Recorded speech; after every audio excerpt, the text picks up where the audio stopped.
అందరూ హ్యాపీగా ఉండాలని కోరుకుంటూ welcome to Teja talks Telugu. ఈ పండగైనా ముందు ముగ్గు గడపతోనే స్టార్ట్ అవుతుంది కదా, సో అందుకే ముందు ముగ్గు చూపిస్తున్నాను.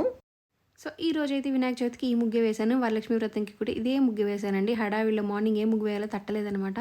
అండ్ ఇదిగోండి పైన మామిడాకులతో అలా తోరణం కట్టేశాను. అండ్ ఇవి లాస్ట్ టైం వరలక్ష్మి వ్రతంకి డెకరేషన్ చేశాను కదా, సో వాటిని ఇలా బయట పెట్టేసుకున్నాను. ఈసారి నా వినాయక చవితి పూజ అయితే చాలా ఈజీగా అయిపోయింది. ఎందుకంటే అమ్మ వాళ్ళు వచ్చారు కాబట్టి అమ్మ అన్నీ చూసుకుందనమాట ప్రసాదాల సంగతి. సో నేనైతే పూజకు సంబంధించినవన్నీ చూసుకున్నాను. డెకరేట్ చేయడము, వినాయకుడిని పెట్టుకోవడము అన్నీ. సో ఇక్కడే నేను వినాయకుడిని పెట్టుకుందాం అనుకుంటున్నాను. సో పెట్టుకునే ముందు ఒట్టిగా అలా ఉంచకుండా జస్ట్ ఒక చిన్న ముగ్గేసి దాని తర్వాత దాని మీద ఏమైనా డెకరేట్ చేద్దాము అయితే అనుకున్నాను. పోయినసారి వరలక్ష్మి వ్రతంకి ఎలా చేశానో సేమ్ అలాగేనండి. ఒక స్టూల్ టీపై పైన పార్ట్ వరకు తీసేసాను. అండ్ దాని మీద ఇలా పూలు ఆకులు ఉన్న బ్లౌజ్ పీస్ అయితే పెట్టాను. అండ్ దాని మీద ఇలా వినాయకుడిని పెట్టడానికి పీట పెట్టాను. నా దగ్గర అయితే కబోర్డ్స్లో పెట్టుకునే ఒక చెక్క ఇలా విడిగా ఉందన్నమాట. డెకరేషన్కి ఈ చెక్క పీస్నే వాడుతున్నాను. అండ్ ఇప్పుడు బ్యాక్ డ్రాప్ని కొంచెం డెకరేట్ చేస్తున్నాను. ఇది నా చున్నీ అనమాట. చున్నీని ఇలా సెట్ చేసేస్తున్నాను. అండ్ నా భుజం మీద రెడ్ కలర్లో ఒక చున్నీ ఉంది కదండి, ఫైనల్గా దాన్ని అట్లీస్ట్ ఇలా అయినా వాడుతున్నానని కొంచెం హ్యాపీగా అనిపించింది. అదేం లేదండి, మా పెళ్ళి టైంలో మా ఆయన షేర్వాణి అనమాట ఇది, మా పెళ్ళిది. సో అప్పటిది ఇప్పటి వరకు వాడలేదు, వేసుకోలేదు. సో అట్లీస్ట్ ఇలా డెకరేషన్కైనా వాడుతున్నాను. పెద్ద కాస్ట్యూమ్ లేకుండా ఇలా ఈజీగా కూడా చున్నీలతో ఇలా డెకరేట్ చేసేసుకోవచ్చు. ఎంతైనా రెడ్ కలరేనండి. రెడ్ కానీ మెరూన్ కానీ అవి పెడితేనే డెకరేషన్కి స్పెషల్ అందం వస్తుంది. ఎంత బాగా వచ్చిందో. సరే బ్యాక్ డ్రాప్ కూడా ఏం చేయలేదు, DIY. సో ఎలా డెకరేట్ చేయాలి అనుకుంటూ ఆలోచిస్తుంటే ఆల్మోస్ట్ హాఫ్ అన్ అవర్ ఆలోచించిన తర్వాత ఈ ఐడియా నాకు తట్టిందనమాట ముందు రోజు రాత్రి.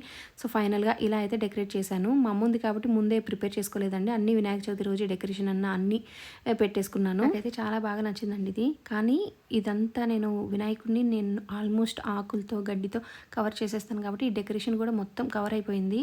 సో నేను ఫైనల్గా ఇలా 2 చున్నీలతో బ్యాక్ డ్రాప్ అయితే డెకరేషన్ చేసేసాను.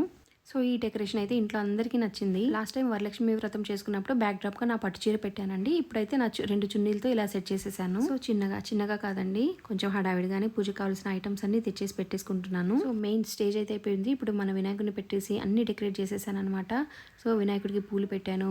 అండ్ ఈ పత్రంతా నేను మనీ పెట్టి కొనింది కాదండి, కొంచెం మనీ పెట్టి కొనింది ఉంది, కొంచెం నేను కలెక్ట్ చేసుకుంది ఉందన్నమాట చెట్ల దగ్గర నుంచి. ముందు రోజు ఈవినింగ్ అయితే మా అమ్మ హెల్ప్ చేసిందనమాట. ఏమేమి ఆకులు వినాయకుడి దగ్గర పెట్టచ్చు, అన్ని పత్రి అంతా దొరకదు కదండి ఎంత కొన్నా కూడా.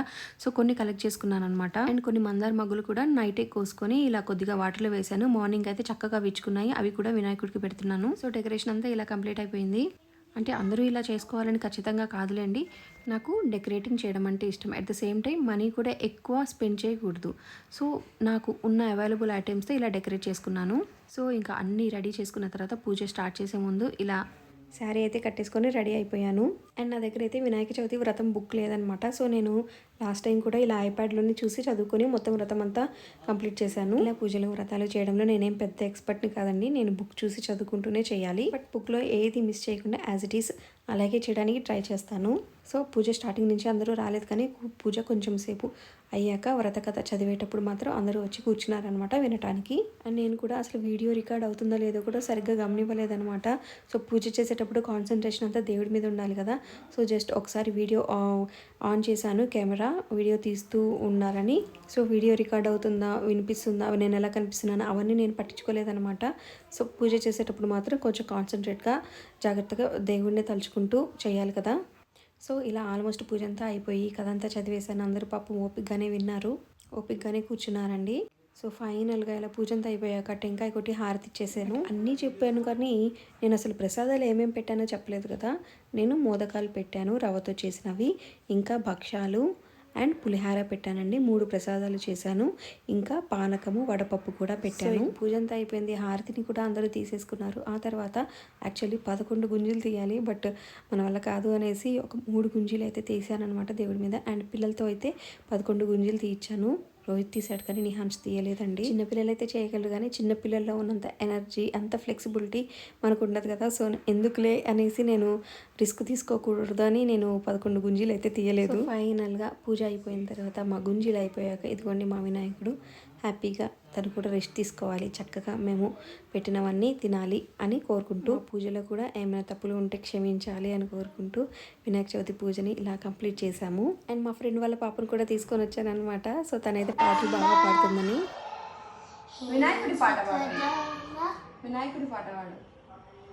వక్రతుండ మహాకాయ సూర్యకోటి సమప్రభ నిర్విఘ్నం కుర్మే దేవ సర్వకార్యేషు సర్వదా గజానన పద్మార్కం గజాననమహర్నిశం శుక్లాంబరధరం విష్ణుం శశివర్ణం చతుర్భుజం ప్రసన్నవదనం ధ్యాయామి సర్వవిఘ్నోపశాంతయే అగజానన పద్మార్కం గజాననమహర్నిశం.